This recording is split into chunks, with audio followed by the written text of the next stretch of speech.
네, 크리스마스가 낀 한 주가 시작되네요. 한 주간 저전략입니다. 지난주는 연준의 스탠스가 상당히 좀 매파적이었죠. 해서 글로벌 전체 증시가 쉬어갔는데, 자, 이번 주 휴일이 많은 이번 주는 어떻게 흘러갈 것인가 시장을 보겠습니다. 우선 그 셧다운 위기는 넘겼다 그러죠. 뭐 이게 위기입니까? 매번 그래 왔었는데 어, 뭐 지난주에 우리 금요일 주가가 급락할 때 핑계 중에 하나가 셧다운이었는데 별일은 없었죠. 역시나 그렇게 넘어갔습니다. 자, 지난주 글로벌 증시 같은 경우는 FOMC 회의가 있었고 뭐 네 번 정도, 내년 네 번 정도 금리 인하를 예상했었는데 두 번으로 줄었죠. 점도표 상으로 본다면. 해서 매파적인 연준의 스탠스를 확인했고, 다만 11월 PC 물가지수 같은 경우가 예상보다 좀 낮게 나오면서 이건 호재로 작용했죠. 자, 마이크론 실적 발표를 했었는데 실적 전망을 하회하면서 안 좋은 전망이 나오면서 급락이 나오는 우리 반도체주에겐 악재로 작용했습니다. 자, 이렇게 정리가 되죠. 연준이 죽인 시장을 PC가 살렸다. 그나마 막판에 금요일날 올라갔던 것은 이런 부분 때문이 아니었나 하는 생각이 듭니다.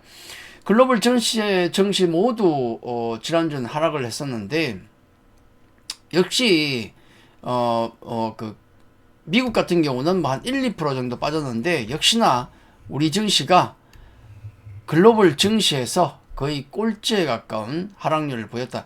남들은 많이 오르고 빠지니까 뭐라 합니까만은 우리는 오르지도 못한 놈이 더 빠져버리는, 네, 이렇게 웃긴 상황이 현재 계속 진행이 되고 있다. 그렇게 보입니다.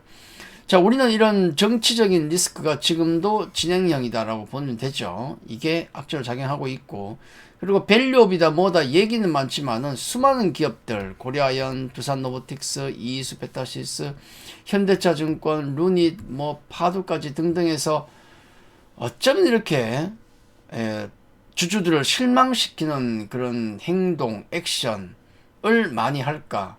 자, 이런 부분들이 기본이 안 돼 있는 기업이 많기 때문에 우리 증시가 어렵다. 그렇게 보면 될 것 같습니다. 자, 한 주간 S&P 500을 보면 다소 좀 어수선한 분위기였다. 그렇게 보시면 되겠죠. 대체적으로 좀 조정이 대부분 다 지수 하락과 함께 들어왔고, 다만 지난 금요일 보면 다행히도 테슬라 빼고는 모두 급락에서 조금씩은 반등이 대체적으로 나오는, 자, 그런 부분이 좀 있었다는 점은 다행입니다.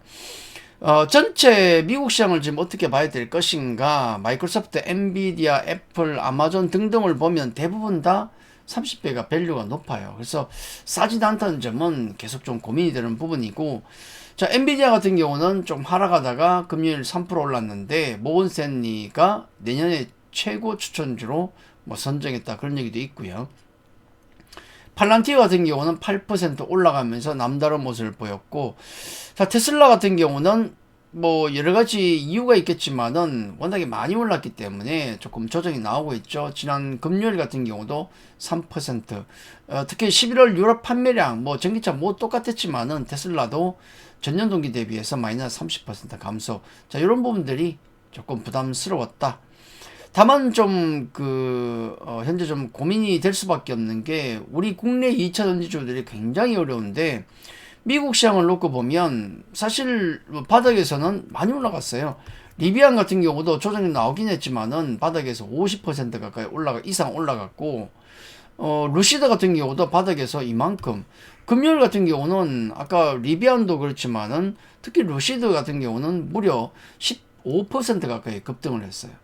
자, 미국의 전기차는 이렇게 견고한데 우리 소재주 2차전지 관련주들은 왜 이렇게 안 좋을까? 안타까운 부분이 있죠. 자, 그리고 애플 같은 경우는 뭐 된다 안 된다 말은 많았지만은 사상 최고치를 그리고 있는 모습, 안정적인 상승을 보이고 있고요.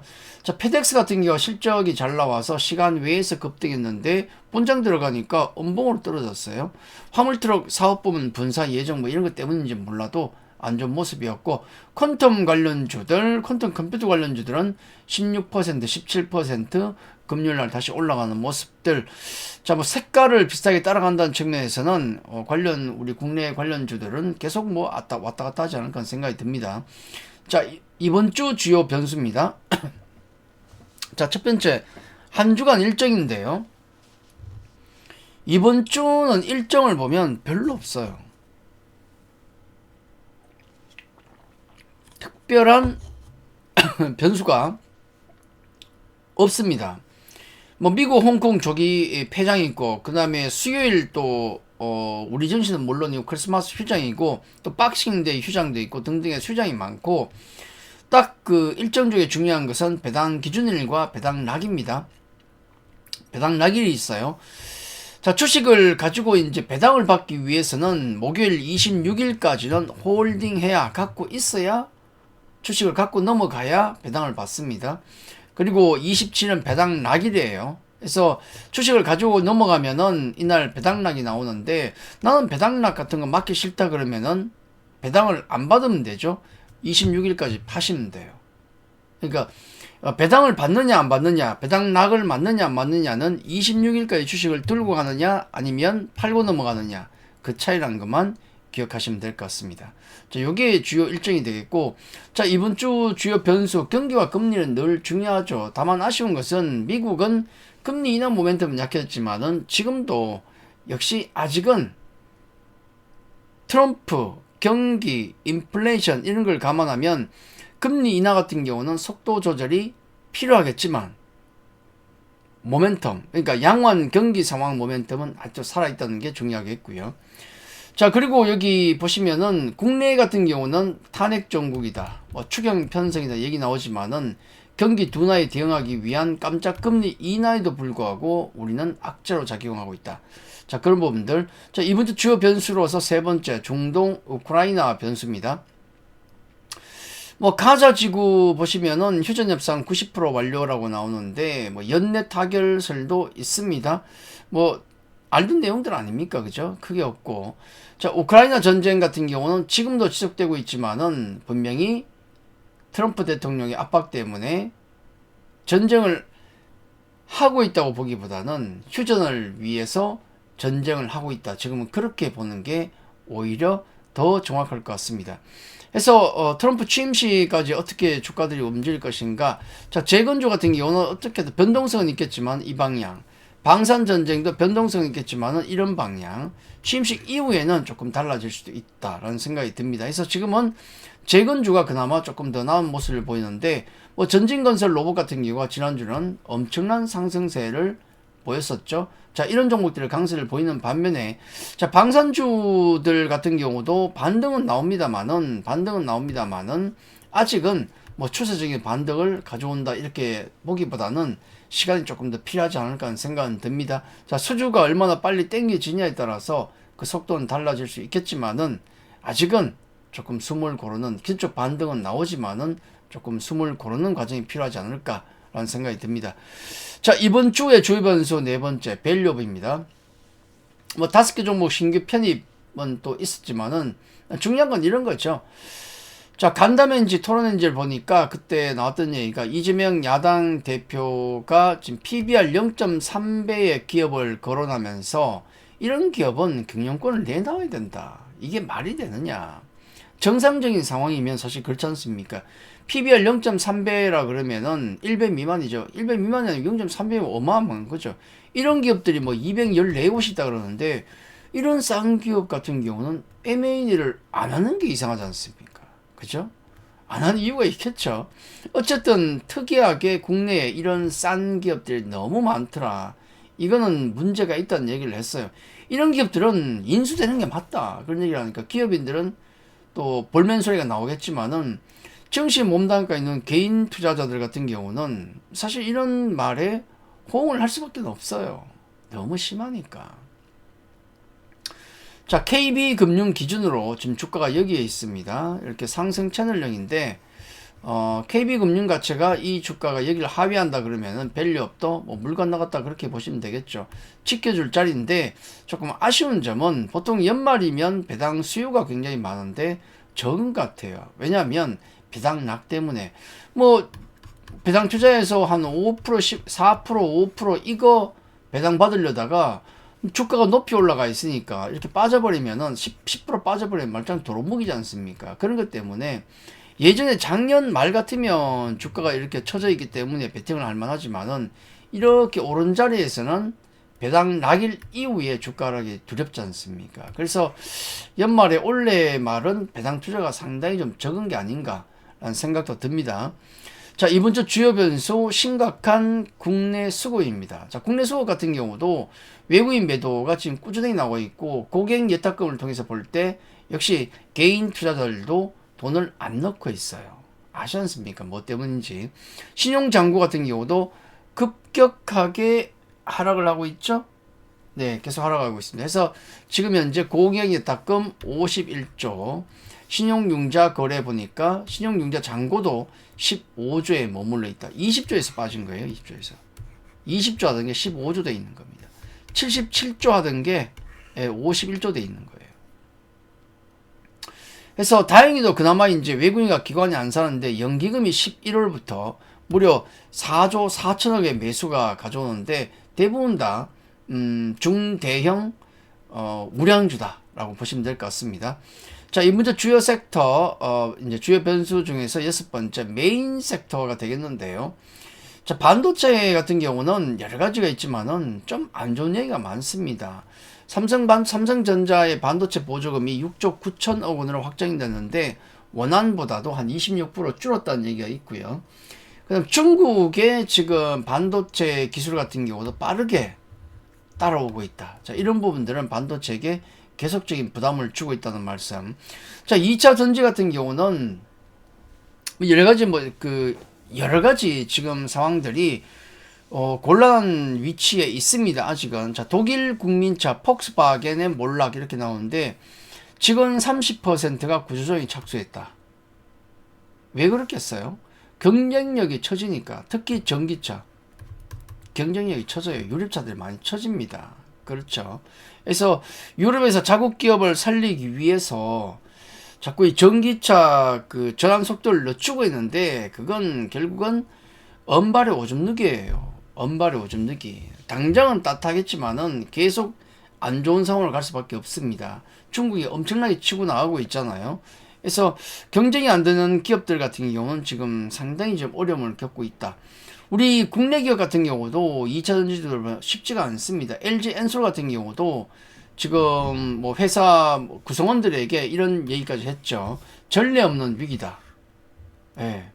자, 힘들지만 잘 극복하자. 이런 걸 얘기할 정도로 당분간은 신규 증원도 없고 퇴직도 하게 되면 충원 없다. 그 얘기하고 있어요. 그러니까 사람을 안 늘리겠다는 얘기예요. 구조조정은 아닌데 늘리지도 않겠다는 얘기예요. 가만히 있으면 줄어들죠. 태산이 있는데 입사가 없으니까 줄어들죠. 그런 상태로 지금은 긴축 경영을 하자. 자, 그런 얘기 나오고 있습니다. 다만 그 여러 가지 펀더멘탈도 중요하겠지만은 기준점이 필요한데 리비안 순수 전기차 리비안이 주가가 어떻게 향후 어떻게 움직이냐에 따라서 기준을 잡을 수 있고요. LG 엔솔 가지고도 잡을 수가 있겠죠. LG 엔솔 같은 경우는 그런 말씀을 드렸지만은 자, 여기는 안정 영역, 여기는 불안 영역. 이쪽은 돌격 앞으로, 이쪽은 적극 회피. 지금은 어디에 있습니까? 조금 불안 영역으로 들어가고 있어요. 이러면 안 되는데, 그쵸? 너무 많은 비중을 갖고 있으면 안 된다는 얘기예요. 2차전지. 근데 이제 그건 있습니다. 자, 금요일 미 증시를 보면 2차전지가 또 급등이 나왔거든요. 관련해서 우리 금요일 전체 시장도 많이 빠졌고, 그리고 금요일 날 또 미국 시장 오른 걸 보면 또 반등이 강하게 나와서 집어넣으면은 또 봐줄만 한데 조금 불안한 위치에 있는 건 맞습니다. 자, 그런 위치에 있고, 바이오 같은 경우는 대장주 뭐 유한양행, 삼바, 알테오젠 등등 다 안 좋고 금리나 모멘텀 약화, 바이오도 시원찮죠. 해서 우리 국내 지수를 좌지우지하는 반도체, 2차전지 바이오는 지금도 기술적 반등은 나올 수 있겠지만은 추세가 안 좋다. 여기에 너무 많은 비중을 가져가면 안 된다는 말씀입니다. 자, 12월 넷째 주 체크 포인트, 내년 주도할 틈새 섹터 공략하는 게 가장 중요하고요. 그리고 외국인 수급, 즉 빠져나가는데 과연 삼성전자와 금융주 쪽에 언제쯤 들어올 것인가, 이런 부분들이 우리 시장에 굉장히 중요한 체크 포인트다 말씀을 드립니다. 자, 전략 같은 경우는 그런 말씀을 드렸어요. 그냥 잘하는 걸 사자. 미국이 잘하는 건 미국을 사면 되고, 우리 잘하는 건 우리 사면 된다. 그런 말씀을 드렸는데 뭐 그 전략은 여전히 유효할 수밖에 없습니다. 자, 우리 시장 같은 경우는 장점이 뭐겠습니까? 안 좋은 것만 있지만 사실 싼 것보다 좋은 게 있겠습니까? 싼 이유는 있겠지만은 글로벌 전체에서 이 정도까지 싼 나라는 없어요. 어떤 이유를 들었으라도. 증시 격언의 가장 진리에 가까운 것 하나. 산이 높으면 골이 깊고 골이 깊으면 산이 높다. 지금은 깊은 골에 빠져있기 때문에 현재는 안 좋지만은 향후에 산은 높을 수도 있다는 생각을 해야 됩니다. 자, 연기금의 전략은 이렇습니다. 8배에서 매수해서 10배에 매도하자. 우리 시장 PR 같은 경우가 평균 10배예요. 10배. 그 8배, 10배 안에 떨어지면은 사서 들고 가면 대충은 나온다. 대신에 우량주를 사야 돼요. 자, 우리 증시 지난 12월 9일 날 무려 7.7배까지 갔습니다. PR. 금융위기가 아니면 쉽지가 않아요. 지금이 금융위기인가? 까리하긴 합니다. 정말 금융위기일까? 리만 사태 때 그때 상황일까? 라는 생각은 드는데 역사상 거의 최저가에 가깝기 때문에 밀린 데는 한계가 있을 것이다.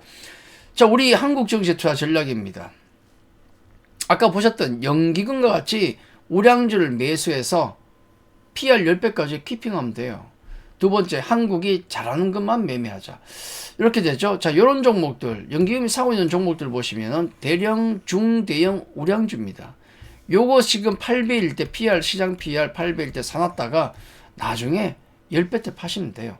근데 그게 한 달 후에 10배가 갈지, PR 10배까지 갈지, 아니면은 뭐 두 달 후에 갈지, 1년이 걸릴지 모르겠지만은 우리 사이클 한 1, 2년 사이에 왔다 갔다 하지 않습니까? 한번 온다. 자, 연기금의 전략도 괜찮고, 그게 아니면은 그냥 한국이 잘하는 걸 사자. 뭐 그런 말씀을 늘 드리죠. 경쟁자가 없거나 대체 불가능의 국내 기업들. 조선 쪽이 또 많이 최근에 거래되고 있죠. 그런 쪽을 공략하는 게 맞다. 아마 2024년 같은 경우는 대체 불가의 어떤 섹터, 특히 그 중에 많이 빠져있는 섹터에 대한 공략이 맞지 않을까 하는 생각이 듭니다. 자, 미국에서 조선업 강화법까지 또 얘기가 발의를 했다는 얘기까지 나오고 있죠. 조선주의 광세 같은 경우도 대체할 곳이 없으니까. 자, 요 그림이 중요하겠죠. 자, 2022년 굉장히 말에 암울했던 시절이 있었는데 12월도 뭐 급락을 했어요. 굉장히 분위기 안 좋았는데 그 이듬해 2023년 1월부터 2차전지가 날아갔고 그때부터 반도체가 원래 7월까지 움직였어요. 지금이 굉장히 암울한 상황입니다. 사실 그때보다 더 안 좋아요. 주가는 그때보다 위에 있지만은 더 안 좋습니다. 왜냐? 남들은 다 날아가 있는데 우린 빠지고 있으니까. 지금 자리에서 내년에 대한 컨셉은 우리가 잘하는 기업 중에서 주가가 10분의 1 토막, 5분의 1 토막, 3분의 1 토막 나 있는 기업들, 이 기업들에 집중 투자하면 분명히 좋은 결과가 있지 않을까. 자, 이번 주 뭐 휴장도 많고 한데 또 내년을 대비한 한 주가 될 것 같습니다. 그런 종목군으로 계속 맞춰가는 전략이 맞지 않을까. 자, 그렇게 말씀드립니다. 아마 12월 마지막 이제 며칠 안 남았습니다만은 포트폴리오는 내년을 위한 준비를 하는 한 주, 두 주가 되지 않을까. 자, 그렇게 말씀드립니다. 자, 이번 주는 휴장이 많기 때문에 좀 한산한 좀 그런 모습들. 지난주에 글로벌 증시가 많이 빠졌기 때문에 이번 주는 조금은 회복하면서 끝나지 않을까. 자, 그렇게 말씀을 드리겠습니다. 자, 한 주간 투자 전략 여기까지입니다. 감사합니다.